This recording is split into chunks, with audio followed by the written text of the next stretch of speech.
வணக்கம். நெருப்பு தமிழர். சாரி வேண்டாம், நீதி வேண்டும். இளைய தளபதியினுடைய அற்புதமான ஒரு களப்போராட்டம். இதைத்தாங்க எதிர்பார்க்குறோம். தளபதி களத்தில் இறங்கணும் அப்படிங்கிறது தான் எல்லாரினுடைய ஒரு வேண்டுகோளும் கூட. தளபதின்னு சொல்லிட்டு நம்ம ஐயா ஸ்டாலின் இருக்கிறாரு, அவர் வயசாகி போச்சு. இனிமேல் அவர் தளபதி கிடையாது, தாத்தா.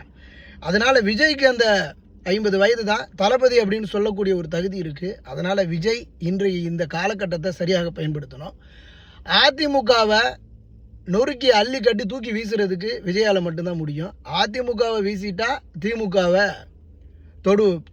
தொட்டுடலாம். திமுகவை தொட்டுட்டா அடுத்த ஆட்சியை பிடிச்சிடலாம். இங்கே கொள்கை கோட்பாடு அப்படின்னா ஒரு 10% தான் ஓட்டு வாங்க முடியும். அதுக்கு மேலெல்லாம் கொள்கை கோட்பாடை வச்சு வாழ முடியாது.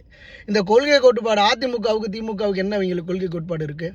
அதெல்லாம் இங்கே தேவையில்லை. அதனால் மக்களுக்கு தேவையான இன்றைக்கு என்ன பிரச்சனை இருக்குது, நாளைக்கு என்ன பிரச்சனை இருக்குங்கிறத நடைமுறையில் சரியாக செய்து களப்பணி ஆற்றினால் தமிழக வெற்றிக் கழகம் ஒரு மிகப்பெரிய ஒரு ஆட்சி அமைப்பதற்கு எதிர்காலம் இருக்குது. அதை சரியாக பயன்படுத்த வேண்டும் அப்படிங்கிற ஒரு வேண்டுகோளை நான் முன்வைக்கிறேன்.